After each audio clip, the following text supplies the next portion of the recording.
De actualidad. Hola oyentes de Radio Sefarad, es un gusto volver a tener en los micrófonos a Beatriz Chevalier Sola o Batcheva Chevalier Sola desde el Museo Sefardí del Realejo en Granada. ¿Qué tal, Beatriz? Buenas tardes, Jorge. Gracias por invitarme una vez más con ustedes. Estoy aquí, un placer estar otra vez en contacto, bueno, con la radio, con todos.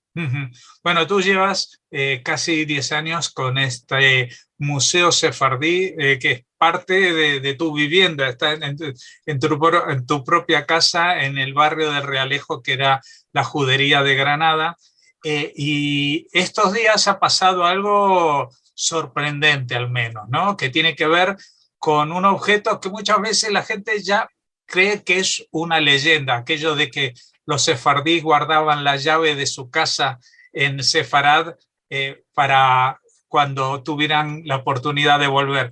Pero tú te has topado con un caso de estos reales y que va a formar parte de este museo, ¿no? Cuéntanos la historia. Así es. Pues la semana pasada una familia de México se pusieron en contacto con nosotros, en lo cual ellos venían a Granada para, por supuesto, finalizar lo que es el trámite del pasaporte de la nacionalidad española como sefardita. Entonces, ¿qué es lo que pasa? Al ponerse en contacto con nosotros, la señora tenía mucho empeño en donarnos una llave. Y una llave de sí, porque es como un círculo, ya cerramos un círculo de una etapa cerrada en nuestra vida, y así pues queremos donar esa llave a este centro. Y como vamos a Granada a firmar con el notario, tenemos mucho interés en contactar con ustedes. Entonces lo cité ayer mismo, y bueno, vino el periódico, la prensa local de aquí de Granada, el periódico Ideal, porque a mí me pareció un hecho muy importante. Después de 530 años que se entregara una llave aquí. Es cierto que siempre ha sido como una leyenda, pero una leyenda real. Estas familias llegaron aquí, la prensa llegó, se le hizo una entrevista, y la verdad, cuando yo abrieron la caja, dentro de la caja ya hay unos escritos, yo no podía ni tocar la caja, había como un respeto inmenso, no sé, una vibración muy emotiva, una energía, y entonces yo no podía ni acercarme, ¿no?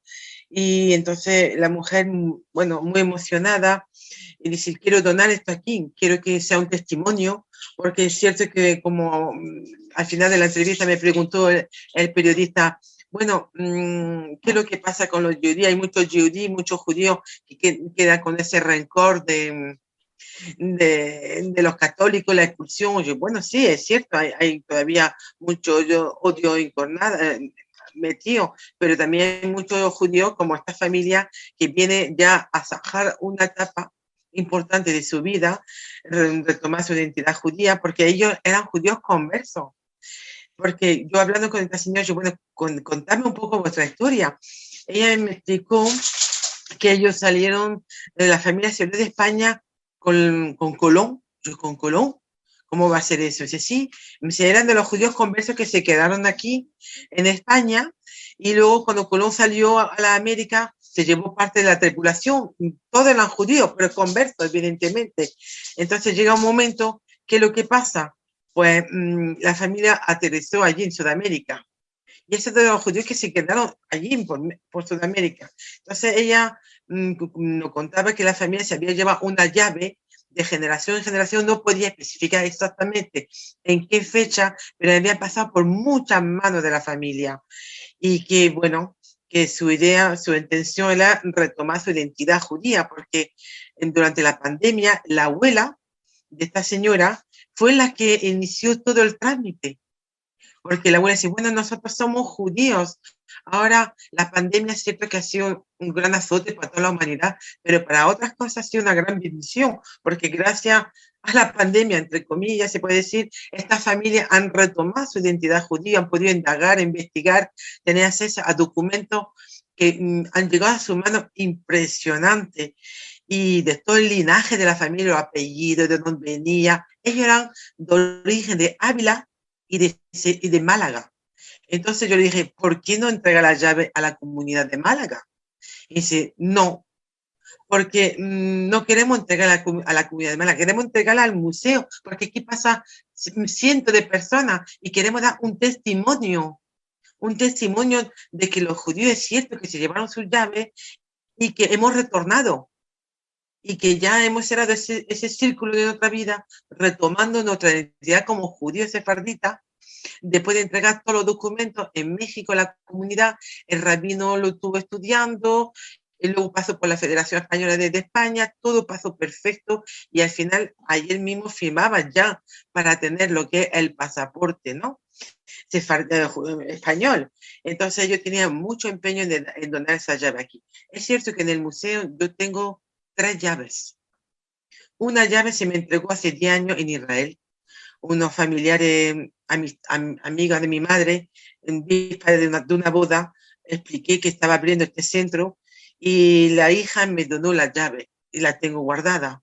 Otra ha sido una familia de Écija, que este señor en ningún momento quiso desvelar su identidad. Yo le dije, yo creo que hay que hablarlo.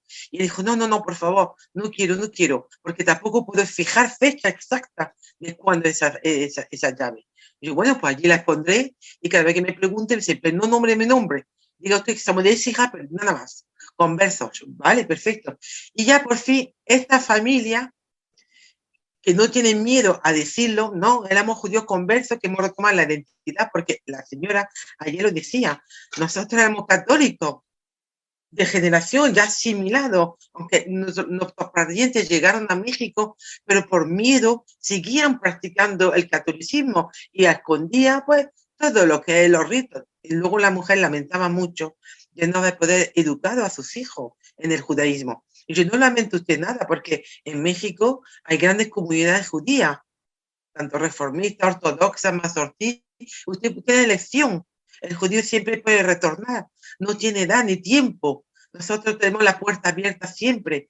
Entonces ella me dijo ayer, el hecho de donar esta llave aquí a este centro, para mí es una gran reflexión.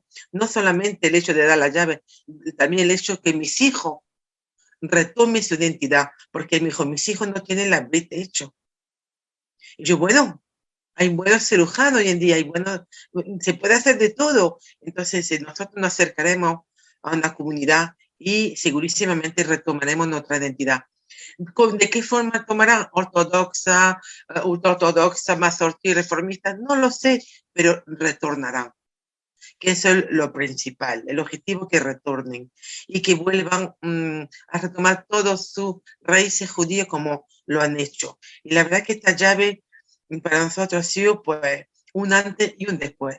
Se ha entregado encima en el mes más importante, el mes de la destrucción del templo, de los 2 templos, un mes con mucho dolor, pero también un mes de mucha alegría. También en un mes que en 1492, pues el mes de agosto fue el último mes que se le daba a los judíos para salir de España. El máximo el día 11 de agosto. Y esto ha llegado el día 2 de agosto. O sea, nada es casualidad. Es verdad que este mes es un mes de mucho dolor, pero también es un mes de mucha alegría. Y nosotros hemos recibido esto como una gran lección de humildad, de sabiduría y, como decir, aquella enterrar el odio. Porque el judío no hemos nacido para odiar. Nosotros estamos aquí, tenemos una misión, es dar amor y paz. Esa es la misión del judío. Y la verdad es que esta familia han dado esa lección. Pero no solamente a nosotros, a todo el que ha leído hoy el artículo en prensa y la divulgación que tendrá luego ahora eso. Porque eso seguro no se va a quedar así. De hecho, hoy muchos periodistas de otros países se han enterado. Y uno me dice, mire, señora, no hay más llave que la suya. Yo no, porque creo que en Toledo hay otra. Sí, pero no hay información tan exhausta como la suya. Me dice, la suya está totalmente bien detallada. O sea que no hay ningún engaño. Y entonces, pues que la de Toledo está, pero está escasa de información. Entonces, para nosotros es un gran privilegio hoy tener esa llave aquí en este centro y poder enseñarla a todo el mundo. Para mí ha sido muy, muy emotivo, porque claro, mi familia no pudieron preservar su llave. ni la familia de mi esposo, pero otros sí han podido preservar sus llaves y han retornado con la cabeza alta en un país del momento que fue difícil para ellos en una época, pero ya las cosas han cambiado y bueno, ahora pues las cosas son más tolerantes y gracias a esa famosa ley que se aprobó ya hace casi 6 o 7 años, pues muchos judíos han retomado su identidad. No quiere decir que los judíos vuelvan a España, pero gracias a ese pasaporte es como el perdón no se ha hecho tanto público como a lo mejor otras familias judías lo esperaban, pero es un perdón silencioso pero efectivo. Bueno, también tu propia historia personal, Beatriz, es asombrosa. Y hablábamos hace unos minutos antes de ponernos a grabar de algo que has descubierto hace muy poco. Vamos a decir que tus apellidos completos son Chevalier Sola y la que era judía en tu familia era tu madre y la que te formó en el judaísmo y de la que recibiste toda la educación judía. No así de tu padre, que se llamaba Chevalier y que supuestamente no tenía nada que ver con esto, y así también era lo que sabía tu madre. Pero desgraciadamente hace muy poco falleció tu padre y cuéntanos qué pasó. Bueno, cuando falleció mi padre, la verdad que ocurrieron muchas cosas muy especiales, ¿no? Al llegar a Francia encima nos pilló con la pandemia, no se podía viajar, bueno, era tremendo en la época del COVID, ¿no? Y entonces llegamos allí, efectivamente llegamos tarde, pero bueno, estuvimos allí y mi hermano no podía dar sepultura a mi padre hasta que yo no llegara, porque mi hermano, de hecho, en un momento me decía, mira, si no puede venir aquí a Francia, tendremos que incinerar a nuestro padre. Y yo, ¿qué me estás contando? Yo, no, para nada, no vamos a incinerar a nuestro padre. Mi padre hace 4 años antes de fallecer, tuvimos una charla, él y yo, muy intensa, y pongo por testigo a mi marido que estaba delante, gracias a Dios, porque él me dijo, no sé cómo me voy a enterrar. O sea, haced lo que queráis, pero bueno, si me quemáis no me importa. Entonces tuve que explicar a mi padre todo el proceso de lo que significaba quemarse. Y él se cayó y me escuchó atentamente. Y entonces me dijo, hija, tú serás la responsable de darme sepultura. Y yo, bueno, así será. Yo te enteraré como un judío, papá. Y mi padre se cayó, no me dijo nada. Como un judío te voy a enterrar, porque la educación que he recibido en casa, mi padre no era nada practicante, mi madre tampoco, lo digo, pero era una educación muy estricta, muy judía, y de mucho respeto, de mucho orden, gente muy trabajadora, muy honrado, o sea que algo tremendamente que lo he vivido desde muy chica. Y entonces, al fallecer él, pues cuando llegué, efectivamente le dimos sepultura, pero unos días antes tuvimos que ir a la morgue y sabéis perfectamente que los judíos no podemos acercarnos cerca de un féretro, entonces nos impurificamos. Bueno, mi hermano me dijo, ¿vas a entrar? Y yo, bueno, entro, pero no me puedo acercar, ni me puedo tocar a papá. Y dice, sí, lo sé, mi hermano sabía perfecto, porque él sabe que perfectamente nos impurificamos, mi madre, todos lo sabemos. Entré y cuando lo vi allí, yo salí de allí y volví donde vivía mi padre. Mi padre vivía no en París mismo, vivía en una pequeña ciudad de París, que es la banlieue parisienne, que se llama Sarcelles. Y entonces le dije a mi marido, tenemos que volver a casa de mi padre, no quiero estar más aquí. Y entonces al volver no quise llegar al piso de mi padre y empecé a andar por la judería. Y buscaba desesperadamente a un rabino. Y ese rabino no es cualquier rabino, ese rabino Rabuton. Y entonces necesitaba hablar con él. Era imposible porque faltaban muy pocos minutos para entrar en la oración de Minjá. Y en ese momento andaba como totalmente perdida en la judería, y mi marido estaba exhausto, mi hija estaba cansada, porque el shock de la muerte de mi padre nos había afectado tanto a todos que estábamos en otro lugar. Y mi marido dice, por favor, Batsheva, vámonos a casa. Yo, no, iros vosotros, yo no puedo irme, tengo que quedarme aquí. Y en ese momento, cuando giro la cabeza, me encontré al rabino Rabuton, y estaba envolviendo su tefilín. Y en ese momento yo, Rabuton, dice, ¡ah! Batsheva, los españoles, ¿qué hacéis aquí? Y yo, Rabuton, acaba de fallecer mi padre. Si su padre. Entonces el hombre, él no me asociaba, mi cara no asociaba con mi padre, ¿no? Y si tiene una foto de tu padre, yo, claro que sí, la tengo aquí. Cuando le enseñé la foto, dice, tenemos que hablar. ¿Cuándo me la enterra tu padre? Yo, mañana. Y dice, mira, mi padre ha muerto en Shabbat. Mi padre murió en pleno Shabbat. Y no le dimos sepultura hasta después del Shabbat. Y entonces me dice, te tengo que decir algo importante. Escucha y deja las emociones. Me dice, tu padre es judío.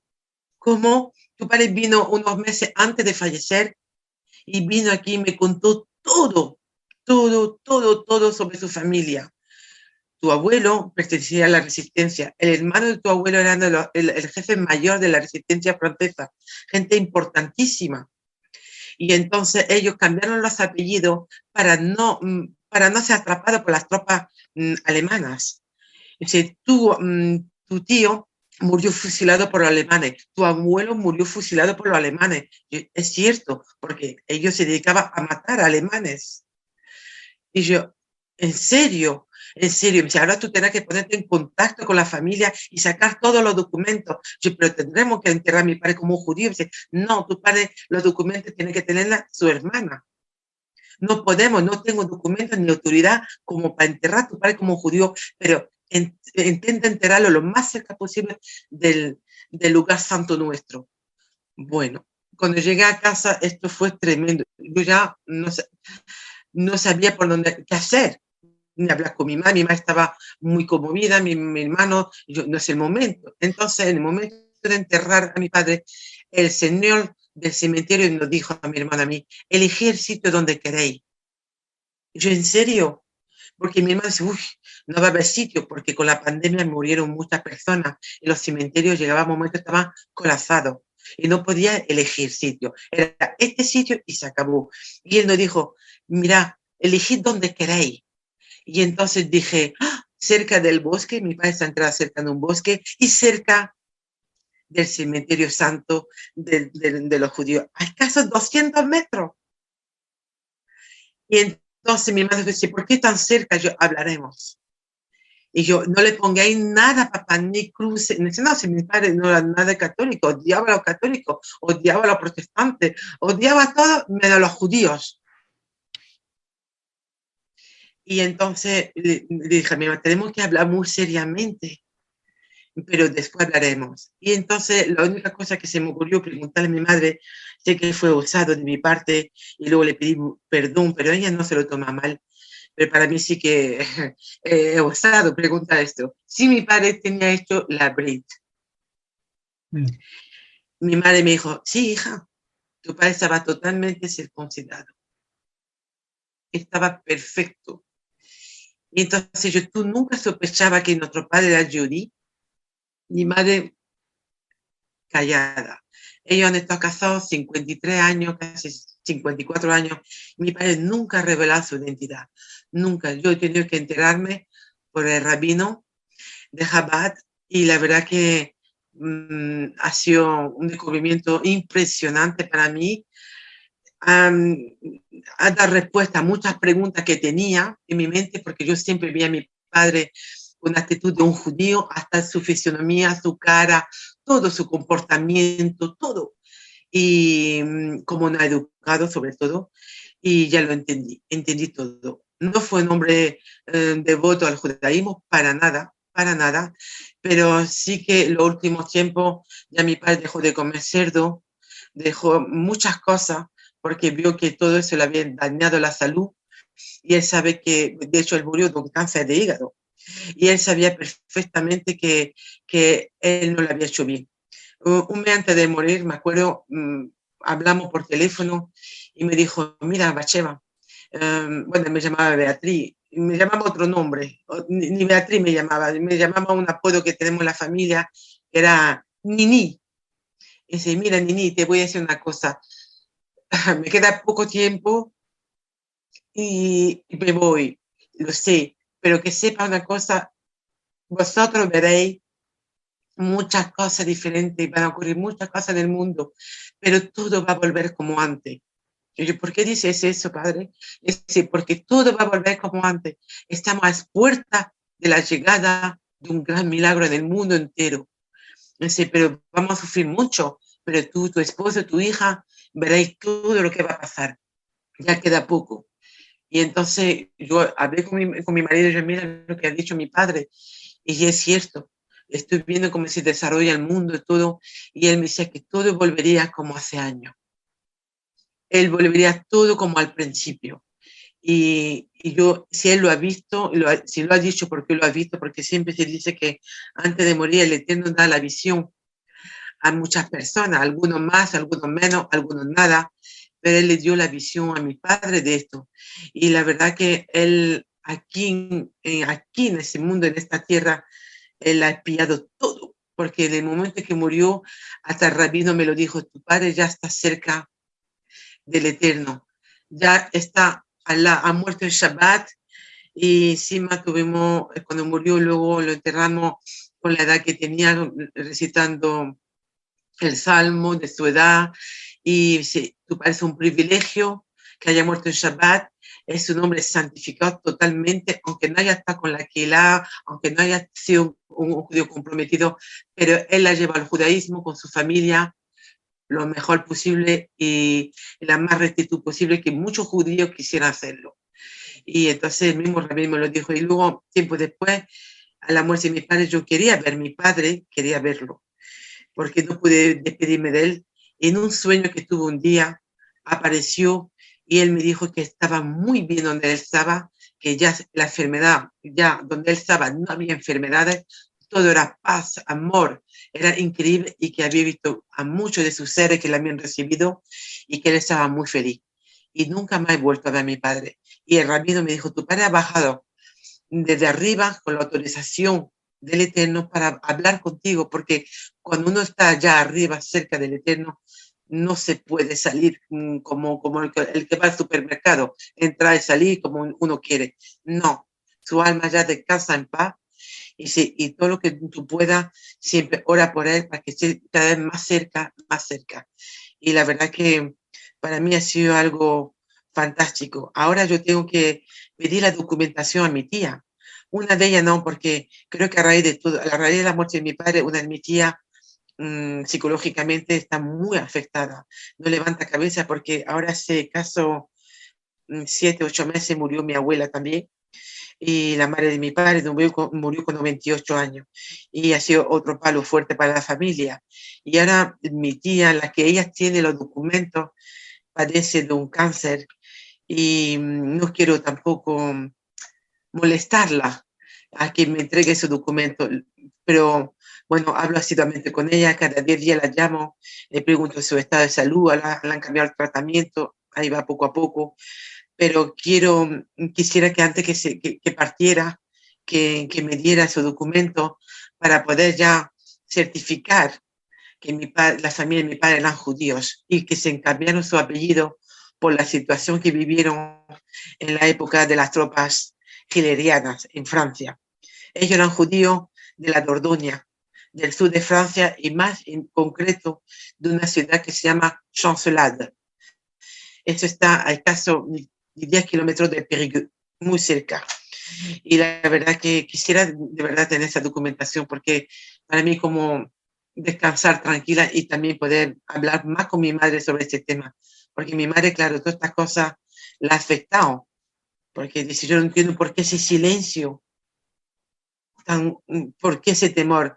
Entonces, pienso que no hay que reprocharlo, porque mi abuela, la que vivió aquí en España, estuvo muchos años en Francia con nosotros, luego acabó aquí en Sefarad. Ella le pasaba lo mismo. Ella siempre que hacía Shabbat con ella me decía, mira, por favor, Nini, cierra todo, que nadie nos oiga cantar los cantos de Shalom Alejem, por favor, no hable fuerte, tengo miedo. Yo, pero si estamos en el siglo XX, no nos va a pasar nada. Y dice, no, la gente, ella vivía con mucho miedo.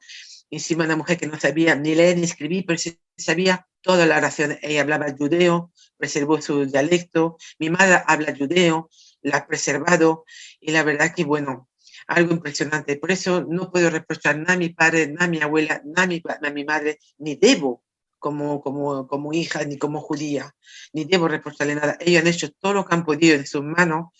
Bueno, mi hermano y yo somos dos, uno ha retomado, perdón, Bueno, la identidad judía, y otro, pues mi hermano está ahí, muchas veces lo animo, todo, pero no es fácil. Pero bueno, total, el principal que estoy aquí, que el Eterno me da esa misión tan fabulosa. Estoy con mi esposo, Joseph, estamos los dos trabajando mucho para que todo el mundo sepa qué pasó con los judíos de España, de Granada, sobre todo de Granada, y hablar de nuestro pueblo. Nosotros somos un pueblo de mucha honra y mucha historia y permanecemos aquí siglo y siglo, para siempre. Beatriz, la verdad que es una historia impactante. Empezamos por lo más sencillo, que es Estado-Nación, que ya en sí, cuando hablábamos al principio de esta conexión, parecía lo más asombroso y milagroso de la conservación de esa llave.